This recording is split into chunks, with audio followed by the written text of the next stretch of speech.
नारायण नारायण। आज हम पढ़ रहे हैं आनंद यात्रा द्वितीय पुष्प गृहस्थाश्रम धर्म बाय रजत रेखा। चैप्टर 19 ऊर्जा चक्र। समय प्रातः 3 से 5 बजे तक।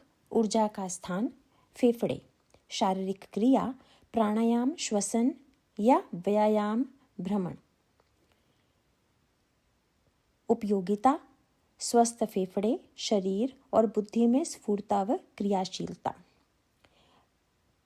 समय प्रातः 5 से 7 बजे तक। ऊर्जा का स्थान बड़ी आंत। शारीरिक क्रिया मलत्याग, योगासन, व्यायाम। उपयोगिता कब्ज से बचाव। प्रातः 7 से 9 बजे तक। आमाशय ऊर्जा का स्थान। शारीरिक क्रिया कलेवा, नाश्ता। उपयोगिता उत्तम पाचन, सैकड़ों पाचन संबंधी रोगों से बचाव। समय प्रातः 9 से 11 बजे तक। ऊर्जा का स्थान तिल्ली या अग्न्याशय। Spleen and pancreas. शारीरिक क्रिया भोजन। उपयोगिता डायबिटीज व पाचन रोग से बचाव। समय मध्याह्न 11 से 1 बजे तक। ऊर्जा का स्थान हृदय, हार्ट। शारीरिक क्रिया भोजन ना करें। उपयोगिता हृदय में संवेदना, करुणा, दया तथा प्रेम का विकास। समय मध्याह्न 1 से 3 बजे तक। ऊर्जा का स्थान छोटी आंत, स्मॉल इंटेस्टाइन। शारीरिक क्रिया भोजन ना करें। उपयोगिता पोषक तत्वों का शोषण, अवशिष्ट पदार्थों को बड़ी आंत में भेजना। समय अपराह्न 3 से 5 बजे तक। ऊर्जा का स्थान मूत्राशय, यूरिनरी ब्लैडर। शारीरिक क्रिया जल अथवा रस का पान। उपयोगिता शरीर में जल तथा द्रव पदार्थों का नियंत्रण। समय सायं 5 बजे से 7 बजे तक। ऊर्जा का स्थान गुर्दा, किडनी। शारीरिक क्रिया शाम का भोजन। उपयोगिता गुर्दा व कान संबंधी रोगों से बचाव। समय सायं 7 बजे से 9 बजे तक। ऊर्जा का स्थान मस्तिष्क, ब्रेन। शारीरिक क्रिया अध्ययन, संगीत। उपयोगिता संगीत, कला, विज्ञान, पढ़ाई में कुशाग्रता। समय रात्रि 9 से 11 बजे तक। ऊर्जा का स्थान सुषुम्ना नाड़ी, स्पाइनल कॉर्ड। शारीरिक क्रिया शयन। उपयोगिता मेरुदंड को विश्राम। समय रात 11 से 1 बजे तक। ऊर्जा का स्थान पित्ताशय, गॉल ब्लैडर। शारीरिक क्रिया शयन, देर तक न जागें। उपयोगिता पित्त संचय, मानसिक गतिविधियों तथा पित्त व नेत्र संबंधी रोगों का नियंत्रण। रात्रि 1 से 3 बजे तक। ऊर्जा का स्थान जिगर, लिवर। शारीरिक क्रिया पूर्ण विश्राम। इस समय के जागरण से व्यक्ति का स्वभाव चिड़चिड़ा व जिद्दी बनता है। उपयोगिता शांतिमय जीवन। नारायण नारायण। नेक्स्ट हम स्टार्ट कर रहे हैं चैप्टर 20 कामकाजी नारियों के लिए। चैप्टर 20 सेक्शन 1 आधारभूत सिद्धांत। धर्म ग्रंथों की शिक्षा के अनुसार प्रत्येक मनुष्य का एकमात्र कर्तव्य भगवत प्राप्ति है, अर्थात अपने वास्तविक सच्चिदानंदमय स्वरूप में स्थित होना। इसके बिना स्थायी सुख प्राप्त करने की कल्पना करना किसी भी प्रकार बुद्धिमानी नहीं है। जीवन के अन्य सभी व्यक्तिगत एवं सामाजिक कार्य इस एक कर्तव्य के अधीन तथा इसके सहायक मात्र हैं। इस संदर्भ में सभी शास्त्रों ने धर्मनिष्ठ नारी का पद सर्वोच्च घोषित किया है। नारी धर्म पालन के अंतर्गत उन्हें परिवार के सदस्यों को इस कर्तव्य की ओर उन्मुख करने का विशेष दायित्व सौंपा है। नारी चाहे विवाहिता हो अथवा अविवाहित, उसकी नैसर्गिक मातृशक्ति ही उसकी सबसे बहुमूल्य संपदा है। इसी कारण प्रकृति ने उसे परिवार का आधार स्तंभ बताया है। नारी में ही यह वास्तविक क्षमता है कि वह अपने परिवार को हर स्तर पर संभाल कर उसमें धर्म की स्थापना और पुष्टि करे एवं पारिवारिक सदस्यों में, विशेष रूप से बच्चों में, चरित्र विकास का महत्वपूर्ण कार्य करे।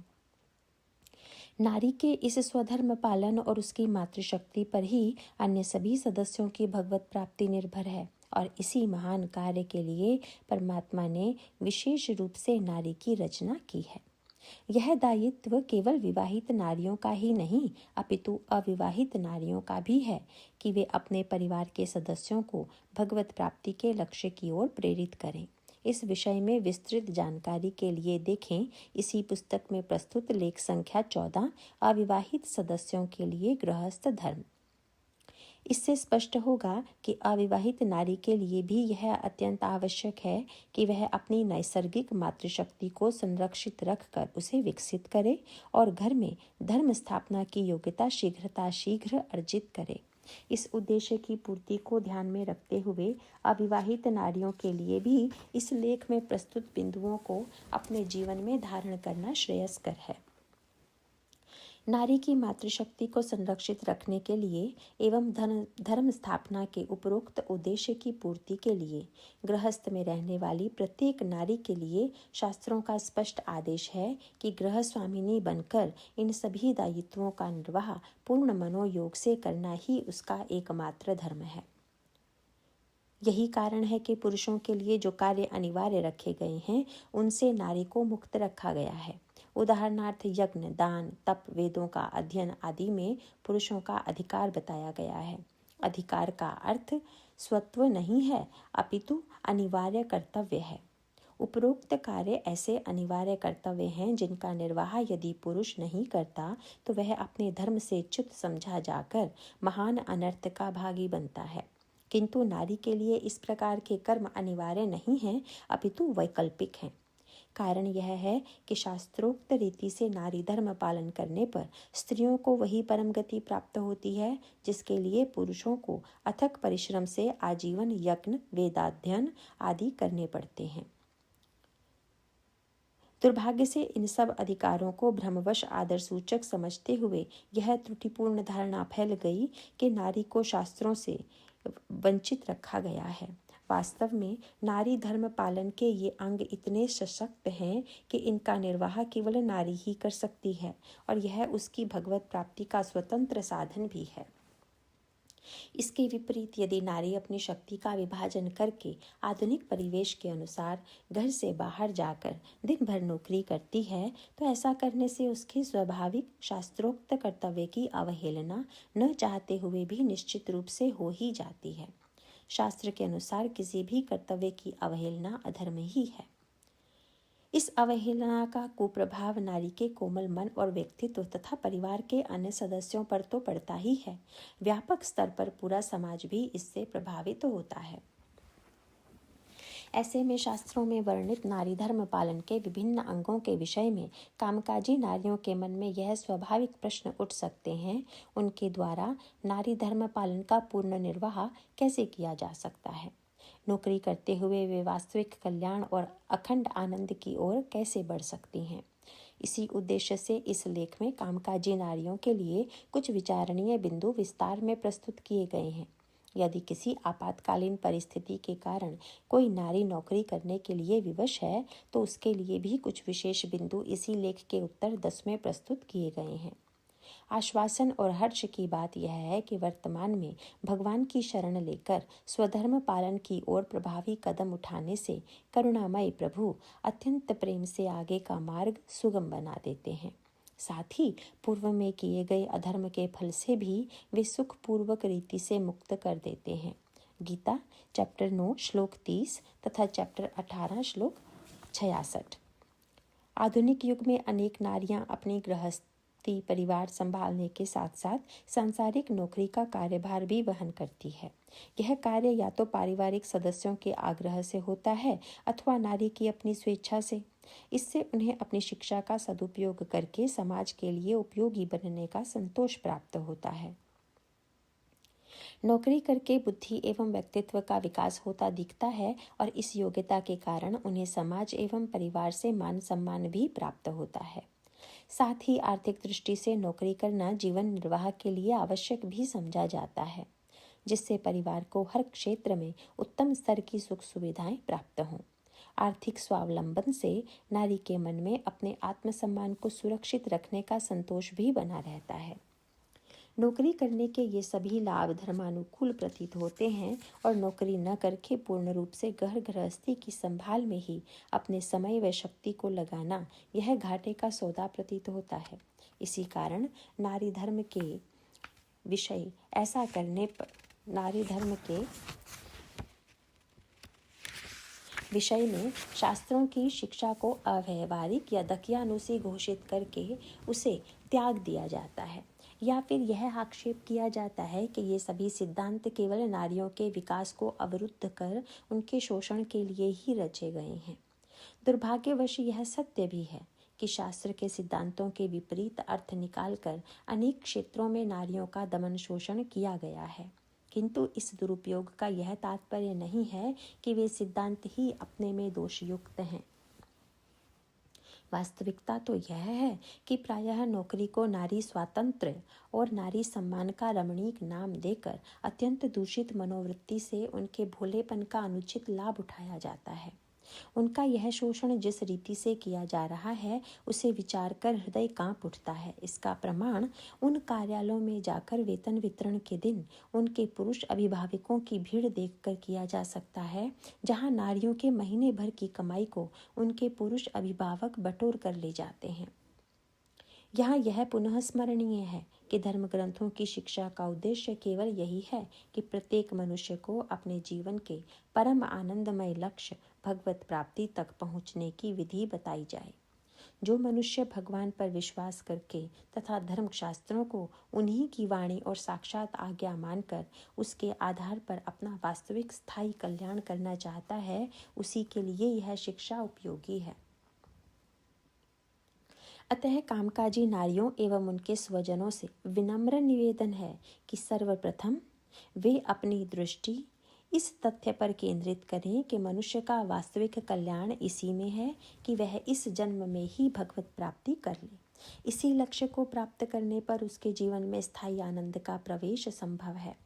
जीवन के अन्य सभी प्राप्तव्य मान सम्मान, धन संपत्ति, दाम्पत्य सुख इस मुख्य कर्तव्य पालन के द्वारा आवश्यक मात्रा में अपने आप प्राप्त होते हैं, किंतु इसके लिए दृढ़ता से अपनी दृष्टि मनुष्य जीवन के इस प्रमुख कर्तव्य पर ही टिकानी होगी।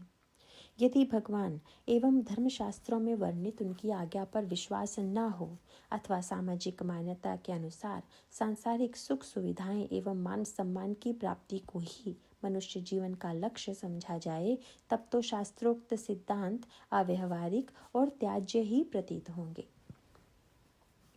यही कारण है कि इन सांसारिक उपलब्धियों को जीवन का लक्ष्य मानते हुए नारियों को अब यह शिक्षा दी जाने लगी है कि वे अब स्वतंत्र रूप से अपनी योग्यता अनुसार नौकरी करके धन कमाएं और जीवन के सुखों को भोगें।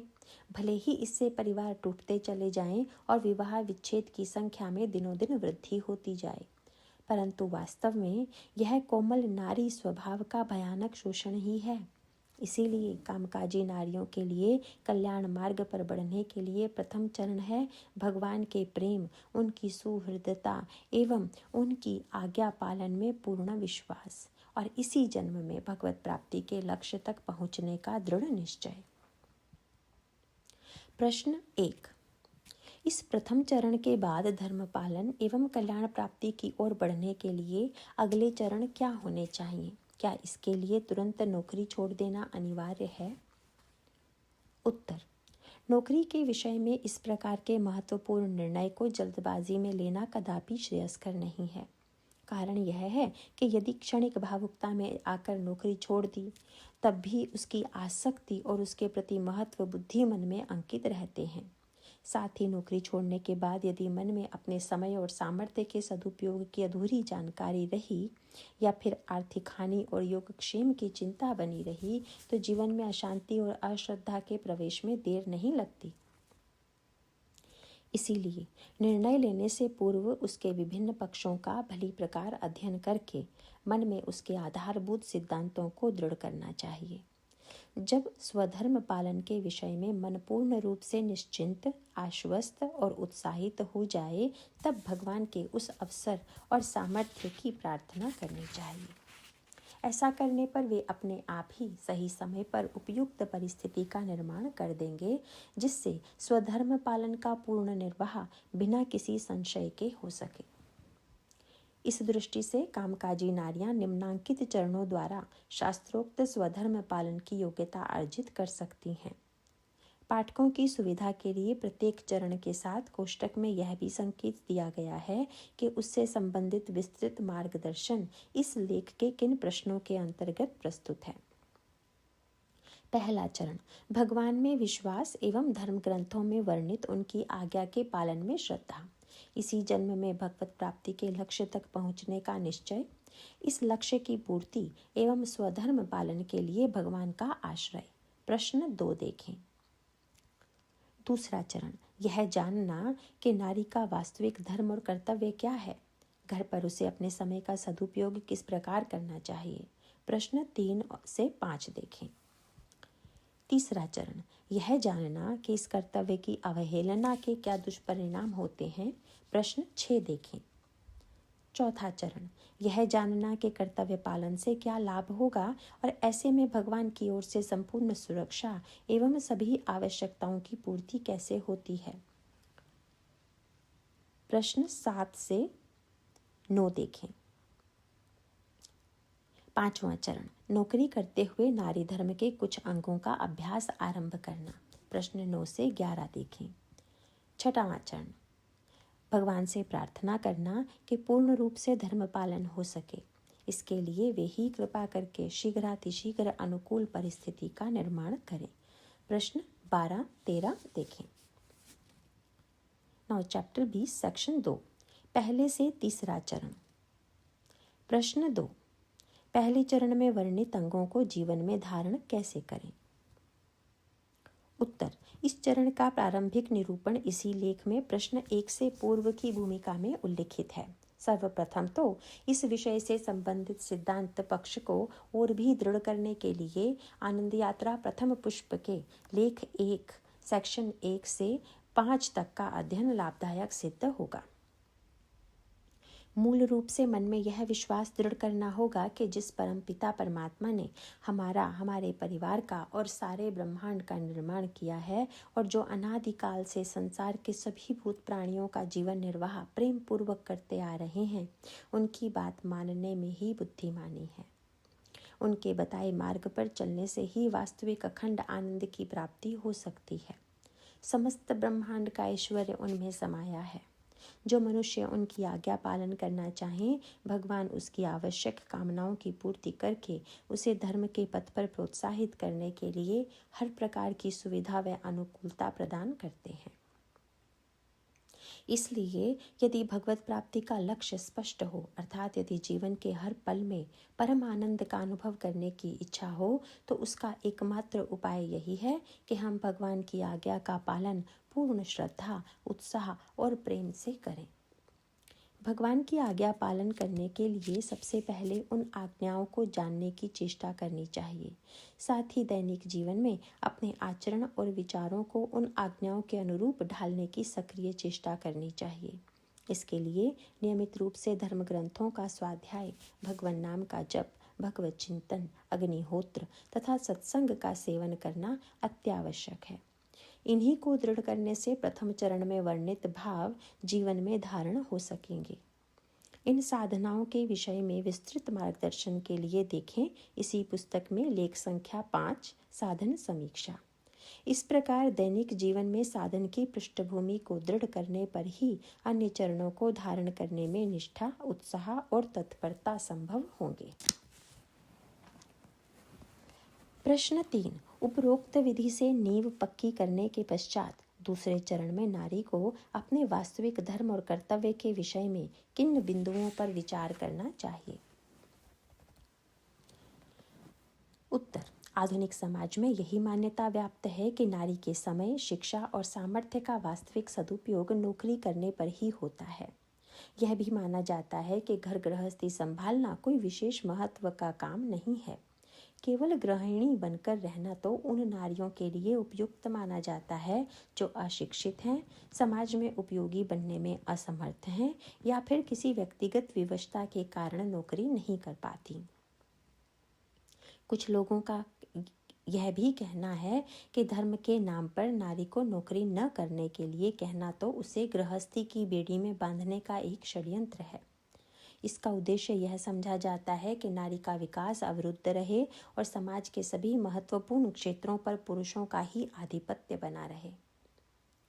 इन सब भ्रांतियों का मूल कारण यह है कि जिस घर गृहस्थी के काम को हीन भावना से अत्यंत ही साधारण माना जाता है, उसके वास्तविक महत्व से अधिकांश लोग अनभिज्ञ हैं। इसीलिए कामकाजी नारियों के मन में भी यह प्रश्न उठते हैं कि घर पर बैठकर वे क्या करेंगी, समय कैसे काटेंगी, इतने परिश्रम से प्राप्त की गई शिक्षा का क्या लाभ, समाज की दृष्टि में उपयोगी और सम्मानीय कैसे सिद्ध होंगी। इन सब संशयों के समाधान के लिए सर्वप्रथम अपने घर को केवल पारिवारिक सदस्यों के रहने का स्थान न मानकर उसे भगवान का एक अत्यंत महत्वपूर्ण कार्यालय मानना चाहिए। जिस प्रकार सांसारिक कार्यालय में हर विभाग की उत्तम व्यवस्था की जाती है, वैसे ही गृहस्थी का हर अंग पूर्ण रूप से व्यवस्थित होना चाहिए।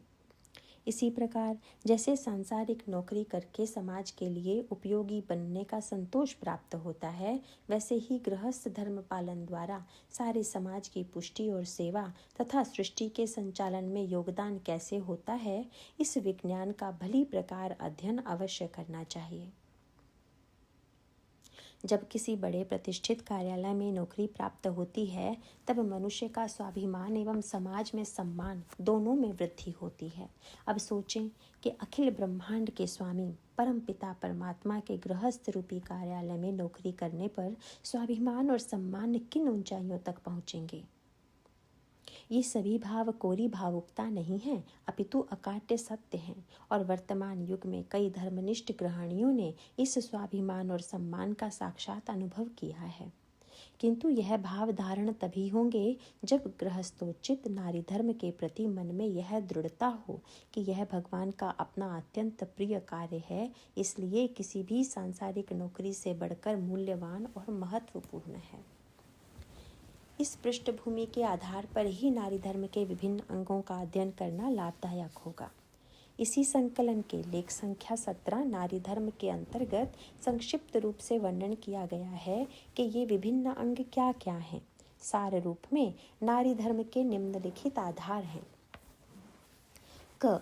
घर को भगवान का कार्यालय मानकर उसकी उत्कृष्ट व्यवस्था करना, विभिन्न क्षेत्रों में अपनी योग्यता और जानकारी बढ़ाते रहना तथा इसी दायित्व के निर्वाह के लिए अपनी शैक्षिक योग्यता एवं सद्गुणों का सदुपयोग करना। ख.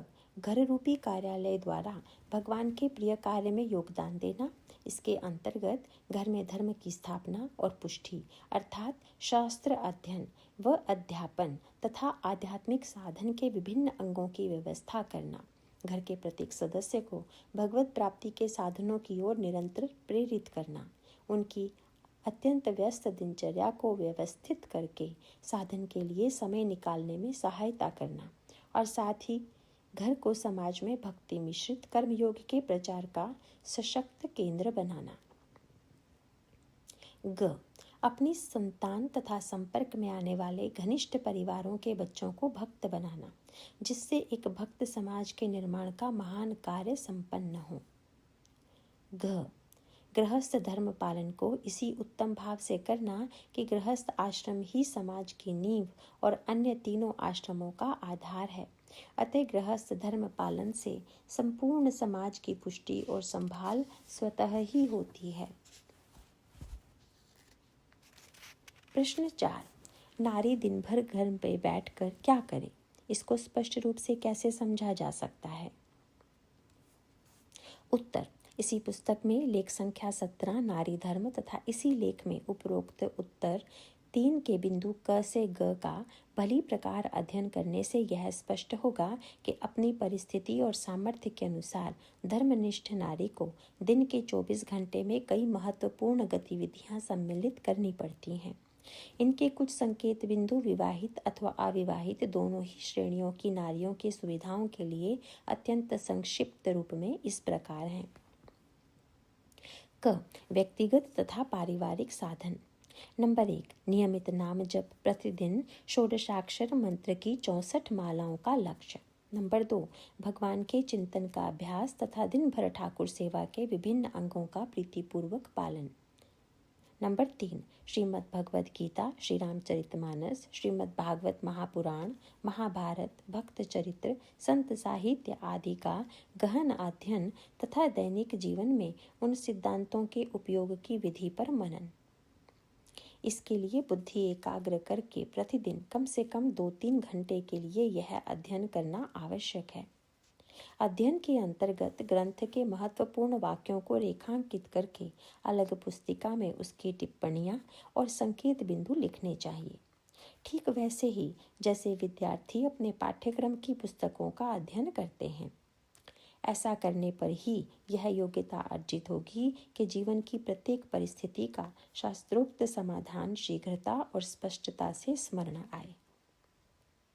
नंबर 4, पारिवारिक स्तर पर क्रमबद्ध स्वाध्याय, दैनिक अग्निहोत्र, प्रातः और सायंकाल की आरती व कीर्तन, किसी धर्म ग्रंथ का सामूहिक पाठ आदि।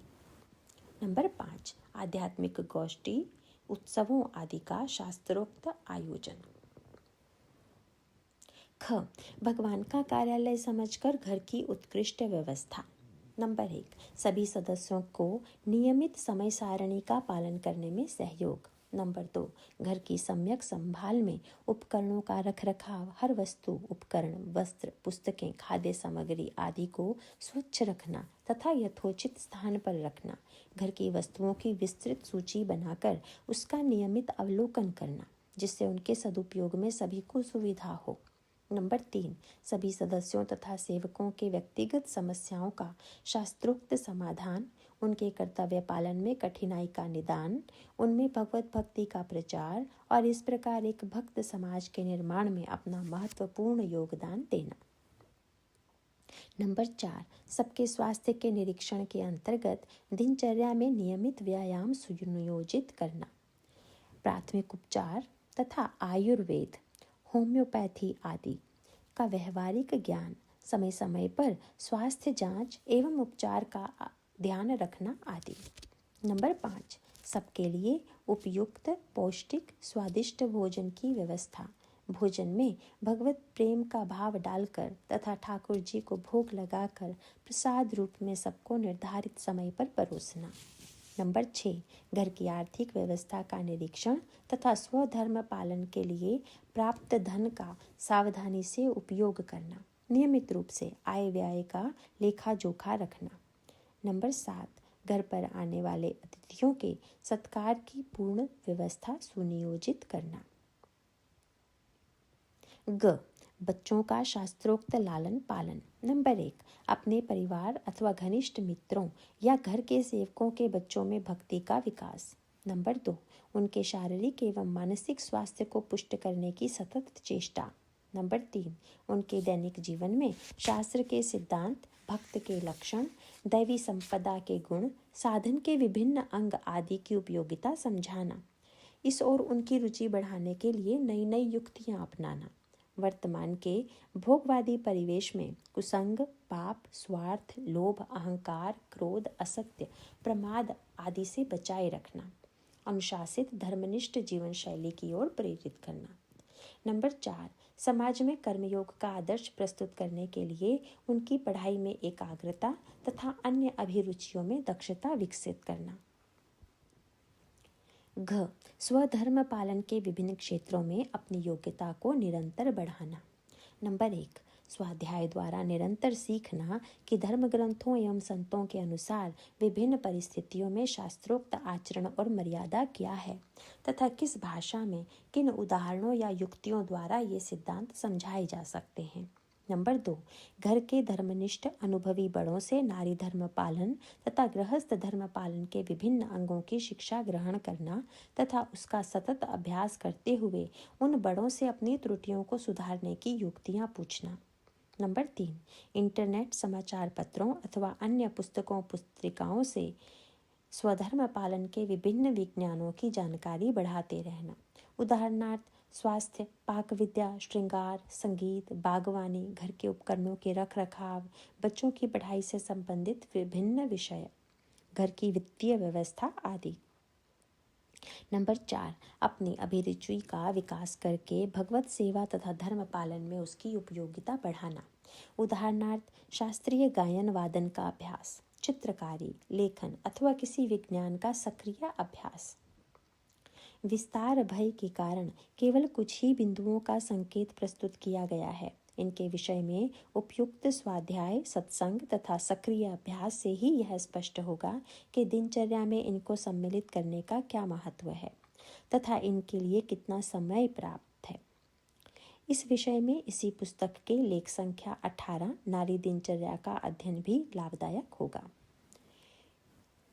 कई कामकाजी नारियों ने नौकरी छोड़ने के पश्चात घर में स्वधर्म पालन का अभ्यास करने पर यह पाया है कि कार्यालय का काम तो फिर भी आसान था, पर गृहस्थ धर्म, नारी धर्म, पातिव्रत धर्म तथा मातृधर्म का क्षेत्र इतना विस्तृत और महत्वपूर्ण है और इतनी अधिक आंतरिक प्रसन्नता का अनुभव कराने वाला है कि इसके निर्वाह के लिए दिन के 24 घंटे भी कम ही लगते हैं। ऐसे में उनका हृदय यह सोचकर कांप उठता है कि यदि वे नौकरी के साथ इस धर्म पालन का संतुलन बैठाने की चेष्टा कर रही होती तो इससे उनका तथा उनके परिवार का कितना अनर्थ होता। समाज में प्रायः गृहस्थ धर्म पालन के इन अंगों की आधी अधूरी जानकारी ही पाई जाती है। इसी कारण नारी के अपने मन में तथा उसके अन्य सगे संबंधियों या मित्र मंडली में इस प्रकार के संशय उठते हैं कि घर पर बैठे बैठे दिन भर क्या करोगी? क्या ये सब काम नौकरी करते हुए नहीं किए जा सकते? दूसरों की भी तो घर गृहस्थी चलती ही है, बच्चे भी पलते हैं। अपनी सारी पढ़ाई और योग्यता पर पानी क्यों फेरना चाहती हो? ऐसे में यदि श्रद्धा से और एकाग्रचित्त होकर शास्त्रों के दृष्टिकोण का अध्ययन किया जाए तो यह स्पष्ट होगा कि नारी और नारी के दायित्व निर्वाह के क्षेत्र भिन्न हैं। जब दोनों अपने अपने क्षेत्र का निर्वाह पूर्ण मनोयोग से करेंगे तभी सबके लिए कल्याणकारी तथा आनंदमय जीवन का निर्माण संभव है। कई नारियों को यह आश्चर्यजनक अनुभव हुआ है कि इस प्रकार अपने मन में स्वधर्म पालन की निष्ठा दृढ़ करने से फिर पारिवारिक संबंधियों तथा मित्र मंडली का दबाव और विरोध भी धीरे धीरे शांत होता गया और उनसे सहयोग तथा सराहना तक की प्राप्ति भी हुई। प्रश्न 5, शास्त्रों में गृहस्थ धर्म के अंतर्गत नर और नारी के दायित्वों को किस आधार पर निर्धारित किया गया है? उत्तर, यह तो सभी का अनुभव है कि नर और नारी के शारीरिक एवं मानसिक बनावट में अत्यंत भेद है। इस भेद से ही यह संकेत प्राप्त होता है कि जिस परमात्मा ने इन्हें ऐसा बनाया है वह उनसे क्या काम करवाना चाहते हैं। परम पूज्य बाबूजी के विस्तृत मार्गदर्शन के लिए गीता प्रेस की पुस्तक दाम्पत्य जीवन का आदर्श अथवा नारी शिक्षा के लेख भारतीय नारी का स्वरूप और उसका दायित्व देखें। परम पूज्य बाबूजी के अनुसार नर में शारीरिक बल और तर्कयुक्त बुद्धि की प्रधानता होती है और नारी में प्राणों की, हृदय की प्रधानता होती है। इसी से दोनों का स्वभाव भिन्न बना है और इसी भिन्नता के कारण उनके कर्तव्य के क्षेत्र भी भिन्न हैं। आधुनिक युग में यह सभी का प्रत्यक्ष अनुभव है कि जीविकोपार्जन का सामाजिक क्षेत्र किसी युद्ध भूमि से कम नहीं है। कार्य क्षेत्र के अंतर्गत समाज के सभी अंगों से संपर्क होता है और इसके फलस्वरूप विभिन्न मात्राओं में काम, क्रोध, लोभ के कलुषित भावों एवं हिंसात्मक व्यवहार का भी सामना करना पड़ता है। पुरुषों के लिए इन कलुषों का सामना करते हुए दत्तचित्त होकर यज्ञ का आचरण करना एवं कर्मयोग का आदर्श प्रस्तुत करना अत्यंत आवश्यक है। शारीरिक पौरुष तथा तर्कयुक्त बुद्धि से पुरुष शास्त्रोक्त सिद्धांतों का व्यवहारिक उपयोग अपने दैनिक आचरण में करता है। भगवत कृपा के आश्रय से वह इस प्रकार इन प्रभावों का भली प्रकार सामना कर सकता है। पुरुष में स्वाभाविक रूप से अहंकार का पाश्विक भाव भी प्रबल होता है।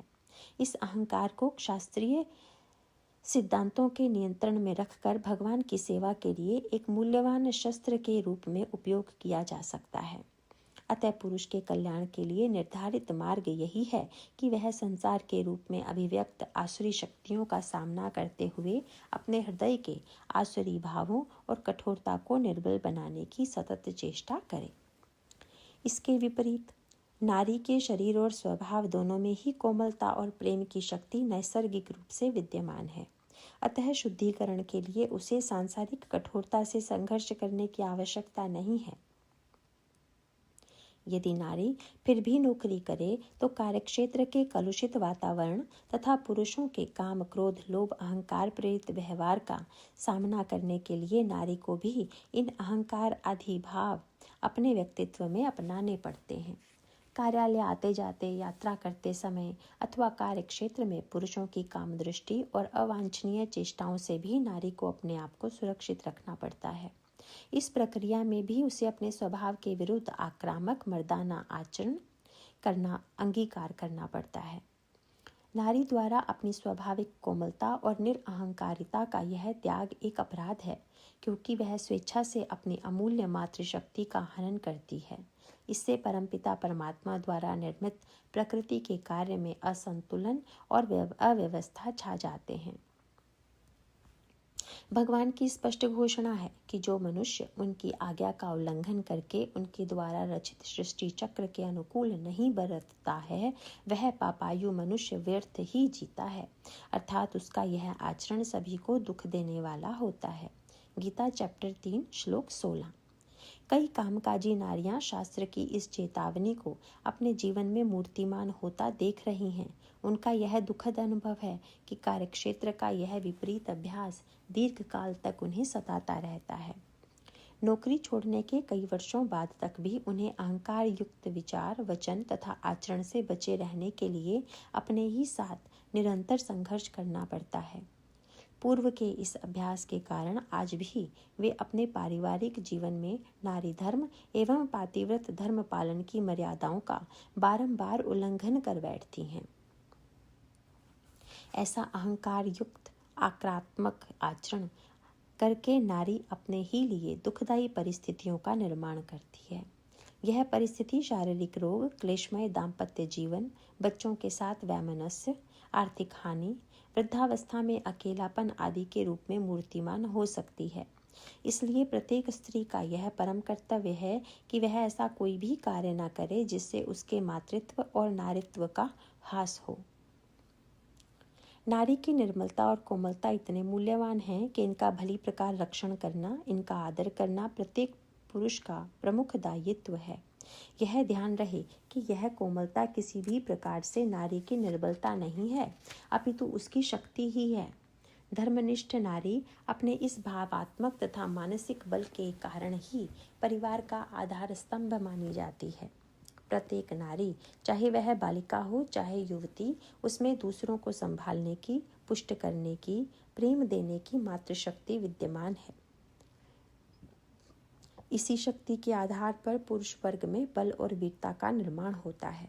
इसी को प्रमाणित करते हुए भारतीय वाङ्मय में यह वर्णन आता है कि कुबलिया पीढ़ नामक विक्षिप्त हाथी से युद्ध करने से पूर्व श्री कृष्ण ने कुछ क्षण नेत्र मूंद कर श्री राधा की प्रेम शक्ति का चिंतन किया और उसके चिंतन से सशक्त होकर ही वे उस उन्मत्त हाथी को पराजित कर सके।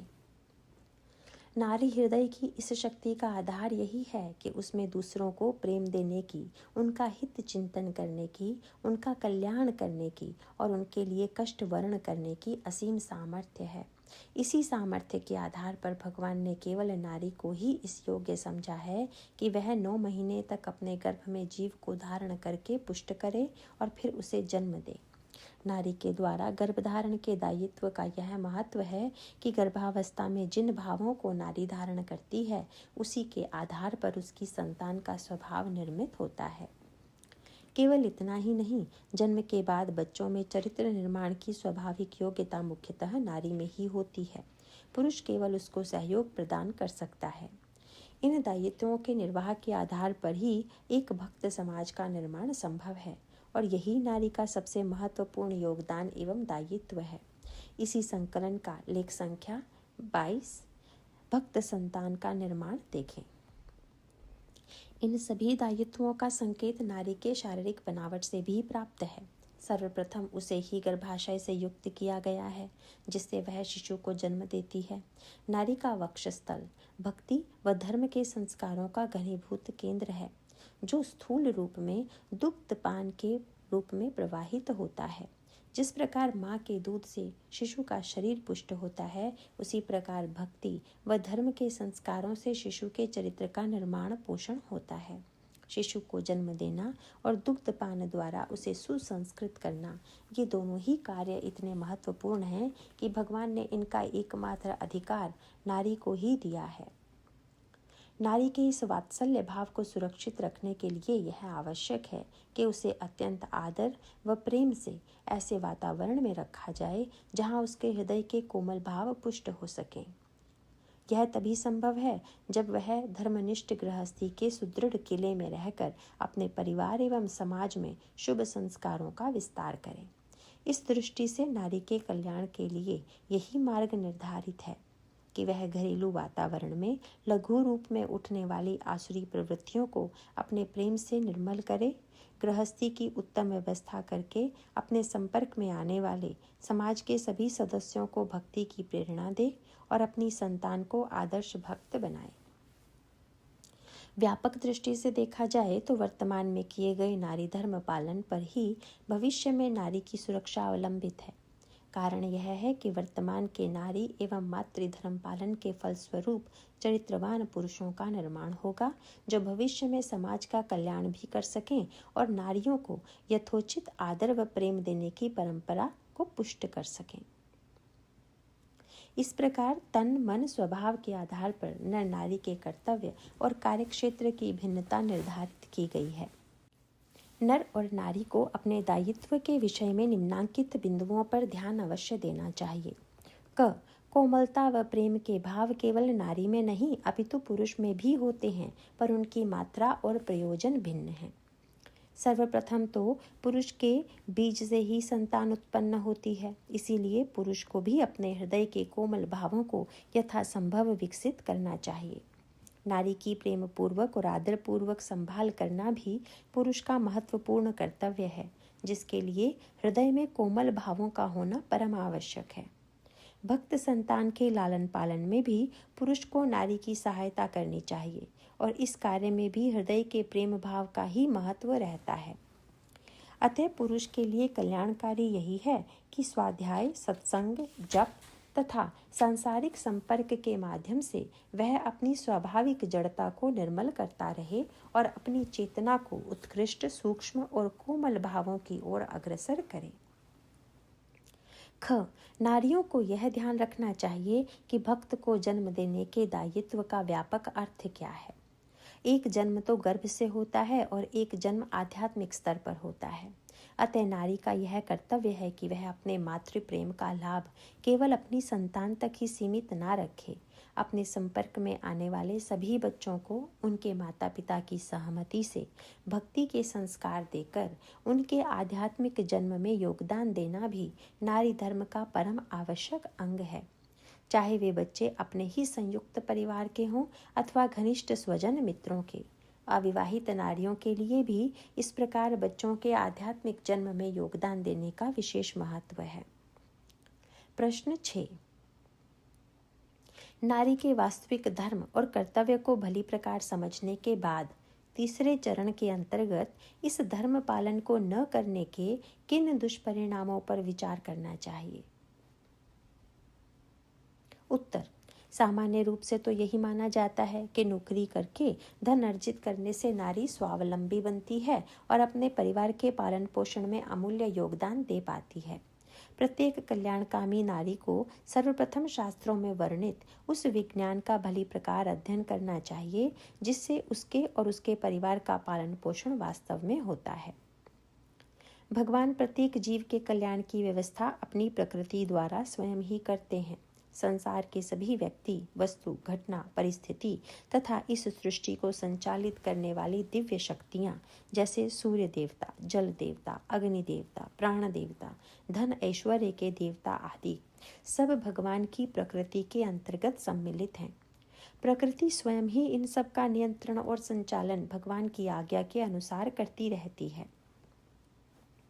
इस दृष्टि से प्रकृति एक स्नेहमयी माता की भूमिका निभाकर अपने सभी जीव रूपी संतानों के पालन पोषण की सर्वोत्तम व्यवस्था परमपिता परमात्मा की इच्छानुसार करती है। इस संभाल की विधि को समझने के लिए श्रीमद् भगवद गीता का नियमित अध्ययन करना आवश्यक है। सार रूप में प्रत्येक जीव के लिए भगवान की आज्ञा है कि वह अपने वर्ण आश्रम के अनुसार शास्त्रोक्त कर्तव्य का निस्वार्थ भाव से पालन करे। जब इस कर्तव्य को पूर्ण दक्षता से एवं भगवत सेवा के भाव से किया जाता है, तब इससे भगवान की उपरोक्त दिव्य शक्तियां पुष्ट होकर प्रसन्न होती हैं। इसके फलस्वरूप देवतागण ऐसे जीवों को बिना मांगे ही उनके प्रिय भोग प्रदान करते हैं।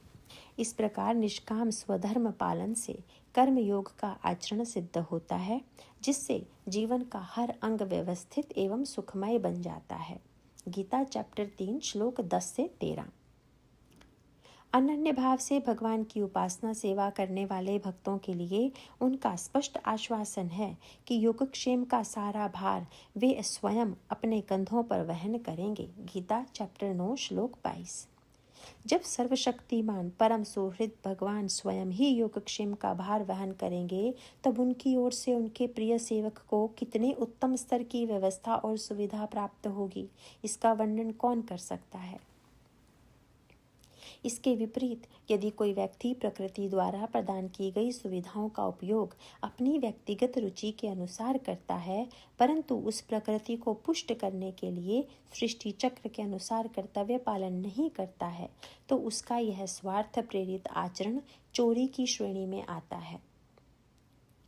सृष्टि चक्र की इस विलक्षण व्यवस्था के अंतर्गत भगवान की प्रकृति में प्रत्येक नर व नारी के लिए कर्तव्य के उपयुक्त क्षेत्र निर्धारित किए गए हैं। उपरोक्त उत्तर 5 में विस्तृत उल्लेख किया गया था कि पुरुषों के लिए कर्तव्य का मुख्य क्षेत्र है जीविकोपार्जन। इसमें किए गए कर्मयोग के आचरण से लोक संग्रह की व्यवस्था पुष्ट होती है और इस प्रक्रिया में पुरुष को अपना स्वभाव निर्मल बनाने का अवसर प्राप्त होता है। इसके विपरीत नारी के कर्तव्य निर्वाह का क्षेत्र है धर्म का, घर का धर्मनिष्ठ वातावरण। यहाँ रहकर वह अपनी नैसर्गिक कोमलता को परिष्कृत करते हुए अन्य सदस्यों में भी कोमल भावों को विकसित करने की प्रेरणा और सहयोग दे सकती है। प्रकृति अपने आप में जड़ है, उसमें भाव डालना मनुष्य और विशेषकर नारी का काम है। इसके लिए देवताओं अर्थात भगवान की दिव्य शक्तियों के प्रति अत्यंत कृतज्ञता का भाव धारण कर उसे व्यक्त भी करना चाहिए। उदाहरणार्थ, प्रभु की कितनी कृपा है कि हमें जीवनदायी जल उपलब्ध है। हे तुलसी महारानी, वनस्पतियों के रूप में आप हमें पौष्टिक भोजन देकर कितने प्रेम से स्वास्थ्य प्रदान कर रही हैं।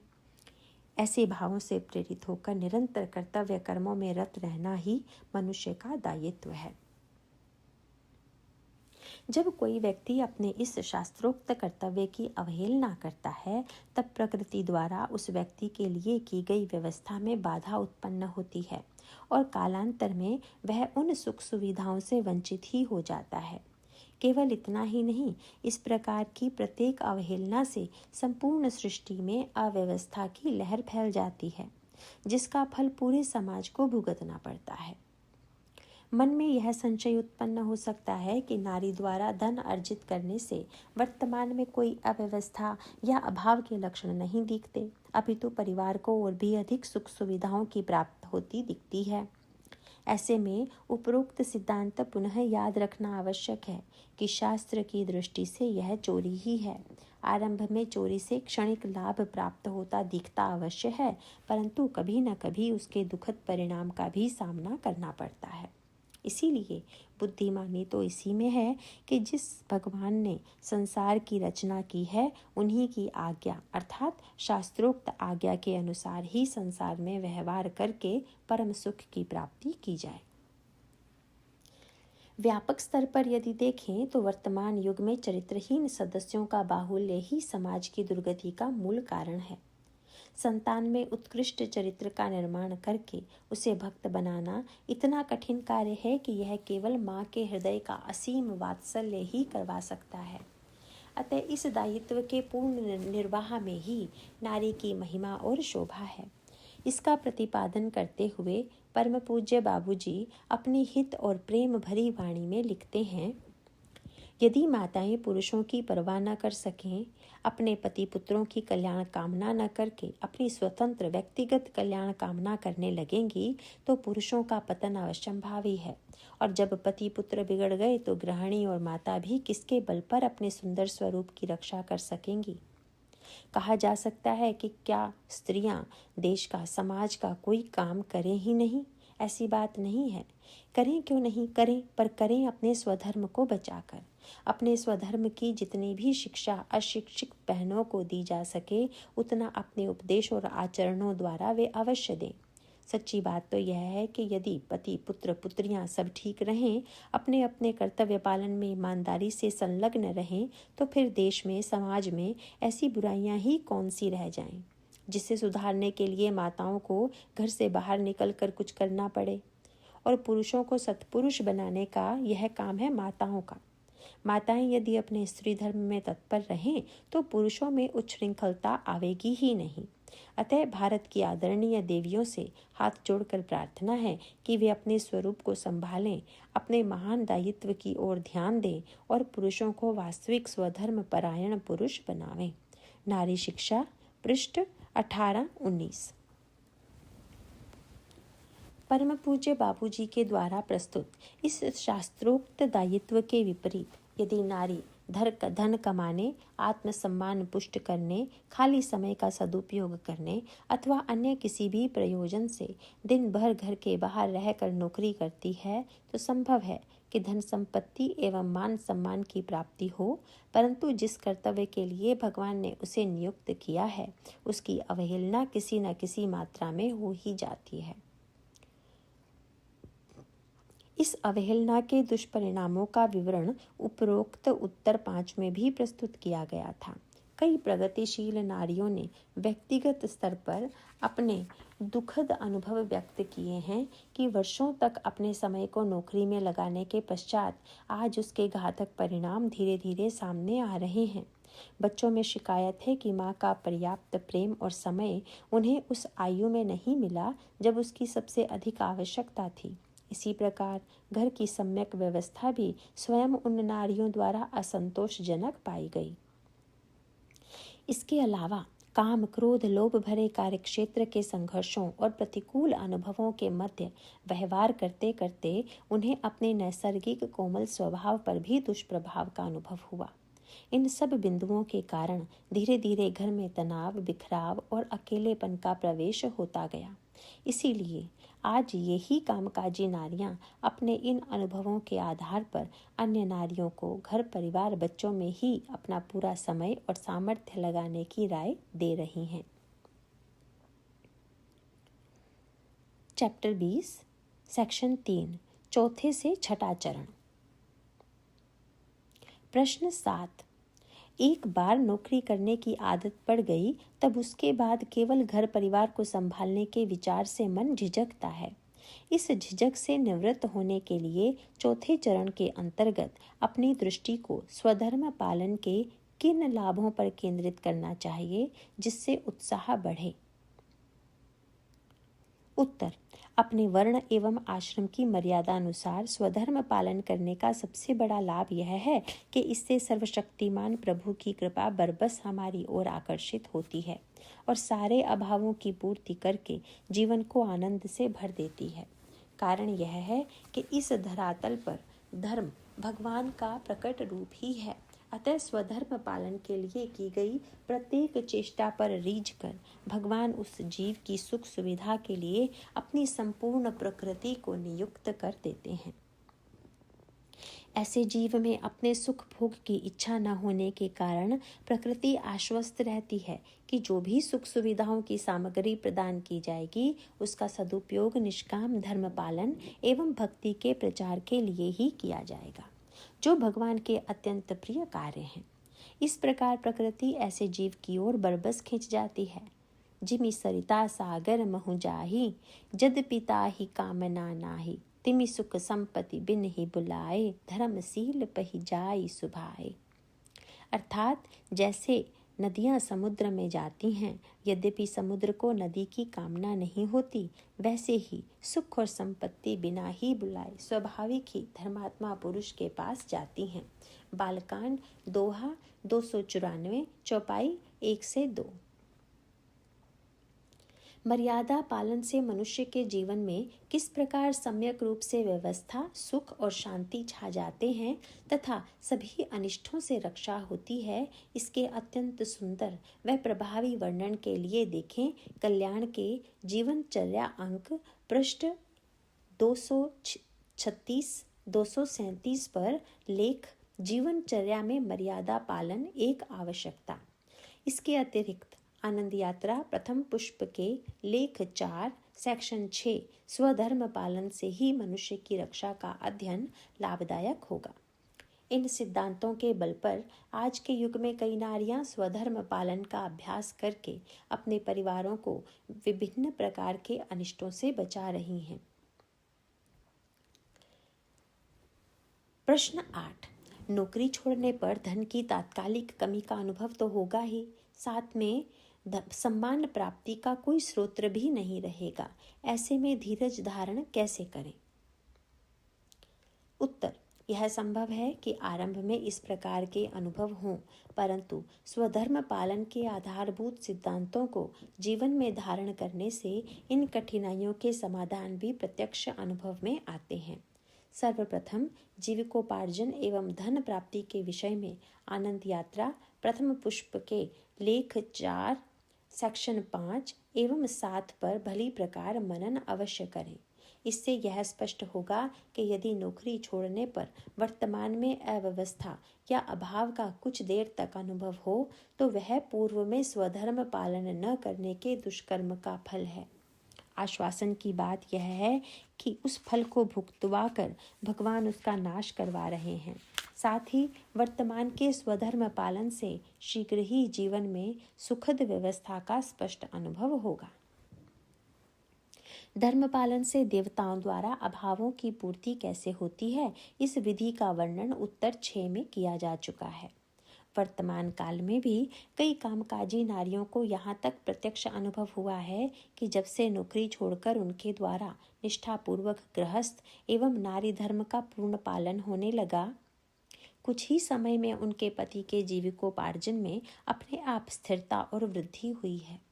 इस प्रकार योगक्षेम की विलक्षण व्यवस्था से आश्वस्त होकर पति पत्नी दोनों ही और भी अधिक उत्साह से अपने अपने स्वधर्म पालन में रत हुए हैं। यहाँ यह याद रखना चाहिए कि योगक्षेम वहन करने के लिए भगवान वचनबद्ध हैं, परंतु उन्होंने यह कहीं नहीं कहा है कि वे धन के माध्यम से ही योगक्षेम का भार वहन करेंगे। प्रत्येक परिस्थिति के निर्माता वे ही हैं, अतः अभावों की पूर्ति के लिए वे पति के माध्यम से धन अर्जित करा सकते हैं, किसी स्वजन को निमित्त बनाकर पूर्ति करवा सकते हैं, अथवा अपनी विलक्षण रीति से परिस्थिति पलटकर धन का अभाव ही समाप्त कर सकते हैं। भगवान द्वारा योगक्षेम के साक्षात अनुभव का सबसे बड़ा लाभ यह है कि फिर मनुष्य का आलंबन धन, व्यक्ति या परिस्थिति से हटकर केवल भगवान पर ही टिक जाता है। ऐसे अनन्य भक्त के विश्वास का आदर भगवान सदा ही करते हैं। जहाँ तक सम्मान प्राप्ति की बात है, कई धर्मनिष्ठ नारियों ने प्रमाण दिया है कि गृहस्थ धर्म, नारी धर्म, मातृधर्म व पातिव्रत धर्म पालन करने से जितना निश्चल सम्मान उन्हें घर पर मिला है, उतना कार्य क्षेत्र में कभी नहीं मिला। कार्य क्षेत्र में सम्मान देने वाले के मन में प्रायः अपना कोई न कोई व्यक्तिगत प्रयोजन छिपा रहता है। वास्तविक सम्मान तो वही है जहाँ न स्वार्थ है न कपट, अपितु केवल हृदय का विशुद्ध प्रेम और आभार है। ऐसा निस्वार्थ सम्मान केवल गृहस्थ आश्रम के अंतर्गत स्वजन मित्रों से प्राप्त हो सकता है। यह भी याद रखना चाहिए कि जब प्रेम के अनुभव में कमी होती है, तभी हृदय में सम्मान की इच्छा जागृत होती है। जहाँ पारिवारिक सदस्यों एवं निकट समाज से प्रेम प्राप्त हुआ कि मन आश्वस्त हो जाता है और सम्मान की भूख मिट जाती है। यदि नारी को प्रेम की कमी का अनुभव हो रहा है तो इस अभाव की पूर्ति केवल दूसरों को प्रेम देने से ही होगी। प्रेम की प्राप्ति दूसरों को प्रेम देने से ही होती है। घर गृहस्थी को भगवत भाव से व्यवस्थित करने पर बुद्धि अपने आप विकसित होती है और नारी को सम्मान दिलाती है। इस दायित्व के निर्वाह के लिए एकाग्र बुद्धि से शास्त्रों का अध्ययन, उनकी शिक्षा पर मनन, दैनिक जीवन में उन आज्ञाओं के पालन की विधि जानना, शास्त्राज्ञा के पालन के लिए सम्यक रूप से अनुशासित आचरण की शिक्षा देना और अन्य भक्तों को यह सिद्धांत समझाने की क्षमता अर्जित करना, यह सारे कार्य नारी के विकसित बुद्धि द्वारा ही संपन्न होते हैं। सबसे बड़ी बात तो यह है कि ऐसी धर्मनिष्ठ नारी को स्वयं भगवान भी सम्मानित करते हैं। वे अपने आप को ऐसी नारी का सदा ऋणी मानते हैं जिनके प्रेम और स्वधर्म पालन के कारण भगवान के कई प्यारे जीव पुनः उनकी भक्ति में लगाए गए हैं।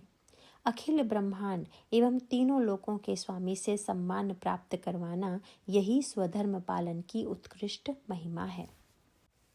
प्रश्न 9। स्वधर्म पालन का लाभ जानकर और उसके द्वारा कल्याण प्राप्ति की आशा जागृत होने पर 5वें चरण के अंतर्गत इस धर्म पालन का अभ्यास किस प्रकार आरंभ करना चाहिए? उत्तर। नारी देह में जन्म लेने का लक्ष्य समझने पर कामकाजी नारी के मन में यह स्वाभाविक इच्छा जागृत होती है कि मैं भी स्वधर्म पालन का शुभ कार्य आरंभ करूं।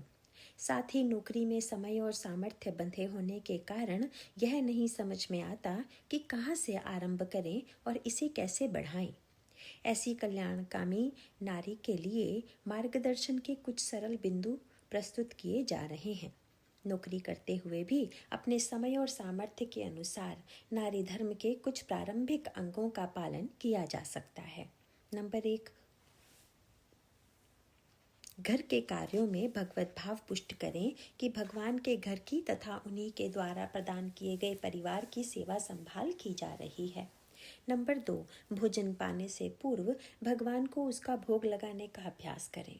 नंबर 3, घर पर धीरे धीरे सुबह और शाम का नियम बढ़ाते और पुष्ट करते रहें। इसके अंतर्गत परिवार के साथ मिलकर सामूहिक आरती, स्वाध्याय, कीर्तन और नाम जप का अभ्यास करें। जब तक यह न हो तब तक स्वयं सुबह आरती करके ही घर से निकलें और रात्रि में पुनः आरती कीर्तन करके ही सोएं। इस प्रकार घर में धर्म स्थापना का बीज विकसित होगा। नंबर 4, कार्यालय के प्रति यही भाव रखें कि यह किसी सांसारिक सत्ता का नहीं अपितु स्वयं भगवान का ही कार्यालय है। इसलिए उनकी सेवा समझकर हर कर्तव्य का निर्वाह पूर्ण दक्षता और उत्साह से होना चाहिए। अपने मान सम्मान, पदोन्नति या धन प्राप्ति की आज्ञा को सर्वथा त्याग दें। नंबर 5, कार्यालय में दोपहर का प्रसाद पाते समय किसी छोटी पुस्तिका अथवा इंटरनेट द्वारा स्वाध्याय करने की चेष्टा करें। नंबर 6, कार्यालय तक आते जाते समय नाम जप और भगवत चिंतन का अभ्यास दृढ़ करें। चिंतन की सरल युक्तियों के लिए इसी पुस्तक का लेख संख्या 11 भगवान का चिंतन में उत्तर 5 व 6 अवश्य देखें। नंबर 7, कार्यालय में कार्य करते समय व्यवहार, विचार एवं वाणी में स्त्रियोचित कोमलता व प्रेम को बढ़ाने की चेष्टा करें। इन भावों के विकास से भगवान के सामीप्यता का अनुभव होगा। पुरुषों द्वारा इस कोमलता का अनुचित लाभ उठाने का भय भी नहीं लगेगा, क्योंकि भगवान का आश्वासन याद रहेगा कि धर्म की स्थापना और रक्षा के लिए एवं आसुरी संपदा के नाश के लिए वे युग युग अर्थात पल पल में प्रकट होते हैं। गीता चैप्टर 4 श्लोक 7 और 8। नंबर 8, प्रातः घर पर किए गए स्वाध्याय के सिद्धांतों को कार्यक्षेत्र में धारण करने की चेष्टा करें और इस प्रकार नौकरी को भी कर्मयोग के अभ्यास का क्षेत्र बनाएं। कर्मयोग पर विस्तृत मार्गदर्शन के लिए देखें आनंद यात्रा प्रथम पुष्प का लेख 1 भाग 9, कर्मयोग आरंभ करने की अत्यंत सरल युक्तियाँ। नंबर 9, साधन के विभिन्न अंगों को पुष्ट करें। हवन, नाम जप, भगवत चिंतन, स्वाध्याय एवं सत्संग। इन अंगों पर विस्तृत वर्णन के लिए देखें लेख संख्या 5 साधन समीक्षा व लेख संख्या 11 भगवान का चिंतन। नाम जप को विशेष रूप से अधिक करते हुए दिन प्रतिदिन यह इच्छा बलवती बनाएं कि स्वधर्म का पूर्ण पालन शीघ्रातिशीघ्र हो सके। ऐसे में भगवान अपने आप ही धर्म पालन के लिए उपयुक्त परिस्थिति का निर्माण कर देते हैं। नंबर 10, छुट्टी के दिन विशेष रूप से ऐसे सत्संग में परिवार सहित सम्मिलित होने की चेष्टा करें जहां श्रीमद् भगवद गीता, रामचरितमानस, श्रीमद् भागवत महापुराण आदि धर्म ग्रंथों का अध्ययन तथा दैनिक जीवन में उस शिक्षा को धारण करने के उपायों की चर्चा हो। इस दिन पारिवारिक हवन अवश्य करें। समय अनुसार अधिक से अधिक मालाएं करने की चेष्टा करें। अभ्यास बढ़ने पर फिर षोडशाक्षर मंत्र की 64 मालाओं के नाम जप अनुष्ठान का लक्ष्य रखें। जप के संकल्प में स्वधर्म पालन के अवसर की प्रार्थना करें। फिर जप के साथ भगवान की छवि का चिंतन करते हुए उनसे कातर भाव से याचना करें कि उस मंगलमय संकल्प की पूर्ति वे शीघ्रातिशीघ्र कराने की कृपा करें। अनुष्ठान की सरल विधि के लिए इसी पुस्तक के लेख संख्या 25 उत्सव कैसे मनाएं के अंतर्गत बिंदु 3 जप यज्ञ देखें। इन सब माध्यमों से जितना भगवान से संपर्क गहन होगा, उनके प्रति एवं उनकी सेवा के प्रति प्रेम का भाव जागृत होगा और नारी धर्म पालन का महत्व मन में दृढ़ होने लगेगा। उतनी ही शीघ्रता से भगवान ऐसी परिस्थिति का निर्माण करेंगे जिसमें नौकरी करने की आवश्यकता और इच्छा नहीं रहेगी, अपितु पूर्ण रूप से नारी धर्म, मातृधर्म एवं गृहस्थ धर्म का पालन होगा। प्रश्न 10, कुछ नारियों के लिए नौकरी करना एक विवशता है। यदि पति अस्वस्थ है, व्यसनी है या उसका देहांत हो चुका हो, तब जीवन निर्वाह एवं बच्चों के लालन पालन के लिए नारी के लिए नौकरी करना एक विवशता बन जाती है। इसी प्रकार संभव है कि किसी अविवाहित नारी का कोई भाई न हो और वह माता पिता तथा घर की संभाल का भार अकेले ही वहन करने के लिए विवश हो। ऐसे में नारी को क्या करना चाहिए? उत्तर, सबसे पहले तो पूर्ण सत्यता से अपनी परिस्थिति का आकलन करके देखना चाहिए कि क्या नौकरी करना वास्तव में आवश्यक है। कहीं ऐसा तो नहीं कि पति या परिवार की आमदनी के अतिरिक्त अधिक धन प्राप्त करने की इच्छा मन में बसी हो, जिससे परिवार के लिए सुख सुविधाओं की प्राप्ति हो सके। ऐसे में तो इस सिद्धांत पर विचार करना चाहिए कि यदि नारी घर पर रहकर स्वधर्म पालन करे और यज्ञ के आचरण से देवताओं को पुष्ट करे, तो प्रकृति स्वयं ही उसके और उसके परिवार के लिए उचित उत्तम व्यवस्था कर देगी। इस व्यवस्था की विधि क्या होगी, यह तो भगवान के मंगलमय विधान एवं प्रत्येक जीव के प्रारब्ध के अनुसार निर्धारित होता है। जैसा कि उत्तर 8 में वर्णित किया गया है, वर्तमान युग में कई नारियों के धर्म पालन से पति के जीविकोपार्जन और कमाई पर चमत्कारिक प्रभाव पड़ चुका है। कुछ परिस्थितियों में पति का जीविकोपार्जन न्यूनतम रहते हुए भी अन्य निमित्तों से जीवन निर्वाह की पूर्ति करवाई गई है। इसलिए श्रेयस्कर तो यही है कि नारी पूर्ण निष्ठा से एवं भगवान के चरणों का आश्रय धारण करके अपने शास्त्रोक्त धर्म पालन में ही अपना समय लगाए।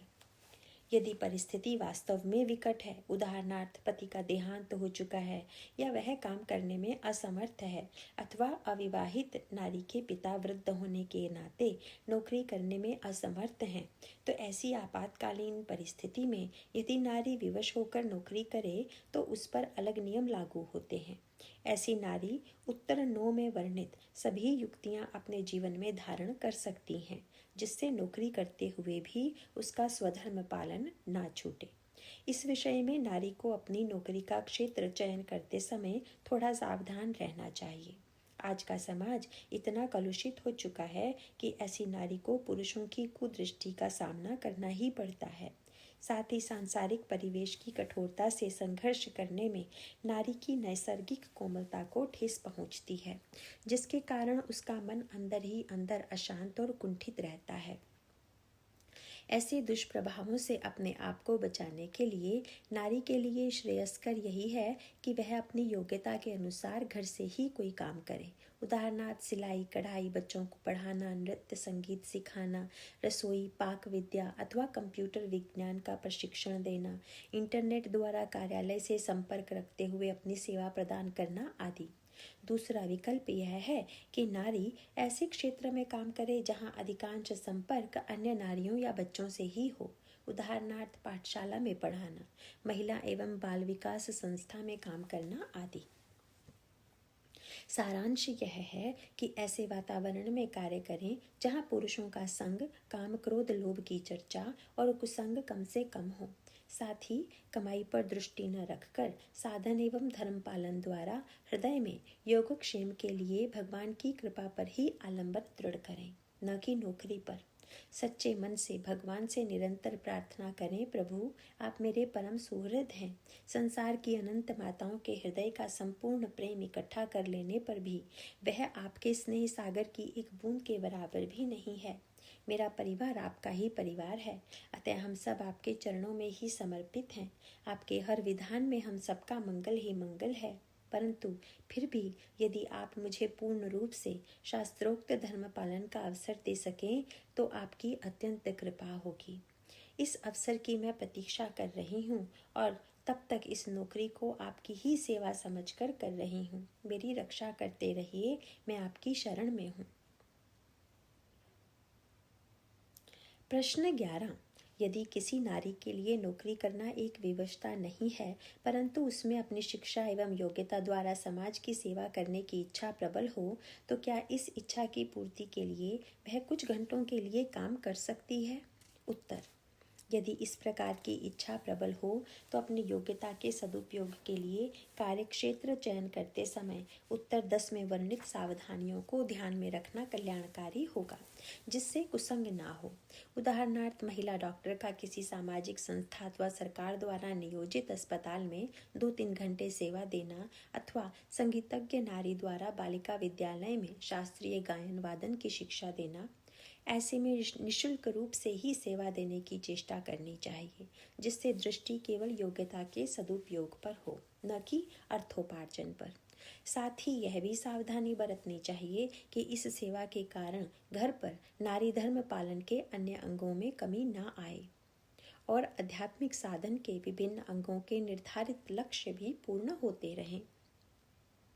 वैसे तो कालांतर में कई धर्मनिष्ठ नारियों को गृहस्थ आश्रम के विभिन्न कर्तव्यों के अंतर्गत ही अपनी योग्यता के सदुपयोग का पूर्ण संतोष प्राप्त हुआ है। जब तक इस संतोष का स्पष्ट अनुभव न हो, तब तक उपरोक्त सावधानियों के साथ कुछ घंटों के लिए घर के बाहर भी अपनी सेवा प्रदान की जा सकती है।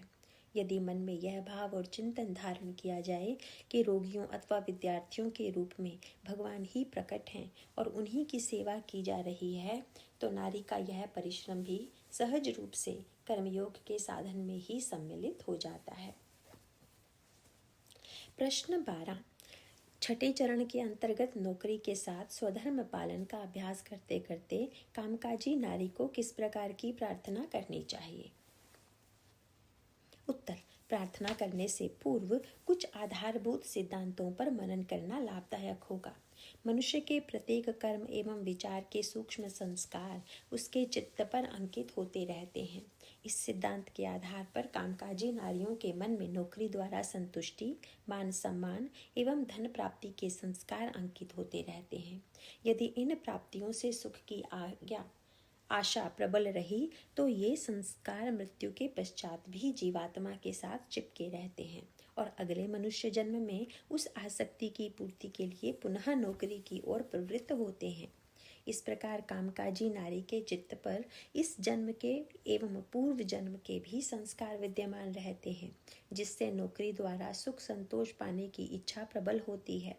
इन्हीं संस्कारों के कारण कामकाजी नारी के मन में नौकरी छूटने के विचार से एक झिझक हो सकती है। अतः वर्तमान जन्म में इन संस्कारों को धीरे धीरे क्षीण करके नारी धर्म पालन के नवीन संस्कारों को अर्जित करना परम आवश्यक है। यह कार्य मनुष्य जन्म में ही संभव है। कारण यह है कि मनुष्य योनि में ही बुद्धि प्राप्त है, जिसका सदुपयोग करके शास्त्रों एवं संतों की आज्ञा पालन द्वारा धर्मनिष्ठ व्यवहार का अभ्यास किया जा सकता है। धर्म ग्रंथों में यह स्पष्ट आश्वासन प्राप्त है कि इस प्रकार वर्तमान में किया गया पुरुषार्थ पूर्वकृत संस्कारों एवं प्रारब्ध से कहीं अधिक बलवान है। साथ ही यह भी घोषणा की गई है कि भगवत विश्वास के बल पर वर्तमान जन्म के पुरुषार्थ से पूर्व जन्मों के संस्कारों को पूर्णतया मिटाया जा सकता है। प्रारब्ध और पुरुषार्थ के विषय में आनंद यात्रा प्रथम पुष्प लेख 1 सेक्शन 9 में उत्तर 5 एवं 6 का अध्ययन लाभदायक होगा। इस पृष्ठभूमि को ध्यान में रखते हुए कामकाजी नारी को वर्तमान में यह प्रार्थना अवश्य करनी चाहिए कि शास्त्रोक्त नारी धर्म पालन के प्रति उसके मन में श्रद्धा दिन प्रतिदिन पुष्ट होती रहे। नौकरी के साथ इस धर्म पालन का अभ्यास आरंभ करने से कुछ ही समय में इसके लाभ का प्रत्यक्ष अनुभव होगा। इस प्रकार श्रद्धा दृढ़ होते होते नौकरी के प्रति आसक्ति क्षीण होती जाती है और मन पूर्ण रूप से स्वधर्म पालन की ओर खींचता है। श्रीमद् भागवत में एक मूल सिद्धांत का उल्लेख है, मनस्थिति ही परिस्थिति का निर्माण करती है। अतः जब मन में शास्त्रोक्त धर्म पालन की इच्छा तीव्र हो तब भगवान की कृपा ऐसी परिस्थिति का निर्माण कर देती है जिसमें वह धर्म पालन सहज रूप से हो सके। जब तक ऐसी मनस्थिति का निर्माण न हो तब तक स्वधर्म पालन में श्रद्धा पुष्ट करने की प्रार्थना करनी चाहिए। भगवान के चरणों में लिखित प्रार्थना प्रतिदिन समर्पित करने से हृदय में श्रद्धा का भाव शीघ्रातिशीघ्र पुष्ट होता है। कलयुग के प्रभाव से मनुष्य का भगवान से संबंध क्षीण होता जा रहा है। इसके कारण प्रार्थना करने में मन झिझकता है। इसीलिए प्रार्थना के भाव को अर्जित करने के लिए प्रेमी संतों के वचनों का अध्ययन लाभदायक होता है। इस दृष्टि से परम पूज्य श्री राधा बाबा के निम्नांकित लेख विशेष रूप से उपयोगी हैं। आस्तिकता की आधारशिलाएं गीता वाटिका प्रकाशन गोरखपुर, पृष्ठ 52 भगवान से प्रार्थना करें, पृष्ठ 53 महापतित भी, पृष्ठ 102 जिस क्षण आपका हृदय, सत्संग सुधा गीता प्रेस गोरखपुर, पृष्ठ 1 प्रार्थना। प्रश्न 13 कामकाजी नारी को किस बिंदु पर नौकरी छोड़कर पूर्ण रूप से नारी धर्म पालन में प्रवृत्त होने का निर्णय लेना चाहिए? उत्तर, जैसा कि इस लेख के प्रथम उत्तर में ही सावधान किया गया था, इस प्रकार के महत्वपूर्ण निर्णय को भावुकता में आकर नहीं लेना चाहिए।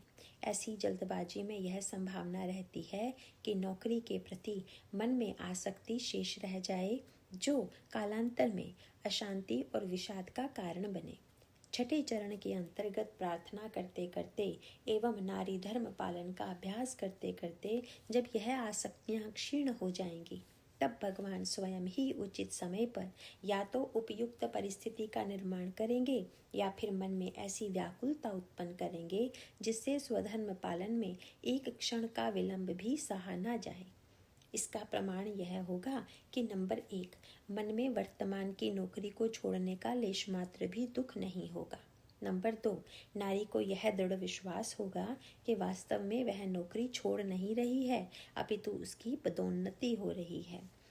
अब वह भगवान के गृहस्थ रूपी कार्यालय को संभालने के लिए और भी ऊंची नौकरी के लिए नियुक्त की गई है। नंबर 3, नियमित स्वाध्याय द्वारा नारी को यह भी स्पष्ट ज्ञान होगा कि इस संपूर्ण नौकरी के निर्वाह के लिए नारी धर्म, मातृधर्म, पातिव्रत धर्म एवं गृहस्थ धर्म के अंतर्गत उसे अपनी दिनचर्या को कैसे विभाजित करके अपने समय का सदुपयोग करना है।